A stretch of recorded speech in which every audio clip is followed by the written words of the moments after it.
পৃথিবীর প্রথম আজান সেটা কে দিয়েছিলেন, কোথায় দিয়েছিলেন, আর এই আজান কোন দেশে শুরু হয়েছিল? বোন, আপনি প্রশ্ন করলেন যে আজানের উৎপত্তি কিভাবে হয়েছে, কোন দেশে হয়েছে, আর সেটা কিভাবে শুরু হয়েছে। বোন, আজান শুরু হয়েছিল আরব দেশে, আরবের মদিনায়। আর সহিহ হাদিসে উল্লেখ করা আছে যে মদিনায় মসজিদ তৈরি করার পর নবীজি এবং সাহাবারা সালাতের ব্যাপারে আলোচনা করছিলেন, কিভাবে মানুষকে আহ্বান করা হবে। কেউ কেউ বলল ড্রাম বাজাও, কেউ বা বলল শাক বাজাও, এক একজন এক এক কথা বলল। হাদিস বলছে তখন একজন লোক, সেই লোক তার স্বপ্নের মধ্যে আজান শুনল।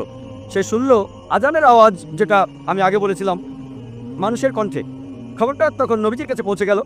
আর নবীজি বললেন সে যে কথাগুলো শুনেছে সেগুলো শুনতে খুবই ভালো লাগছে, আর সালাতের জন্য মানুষকে আহ্বান করতে এর চাইতে ভালো উপায় নেই, যেখানে সবাইকে ডাকা হচ্ছে মানুষের কণ্ঠ দিয়ে। এজন্য তখন নবীজি আদেশ দিলেন, যখন মানুষকে সালাতের জন্য ডাকবে তখন মানুষের কণ্ঠ ব্যবহার করবে, অন্যান্য যন্ত্রপাতি ড্রাম ট্রাম্পেট শাক ইত্যাদি ব্যবহার করো না। আর শুরু হয়েছিল মদিনায়। আশা করি উত্তরটা পেয়েছেন।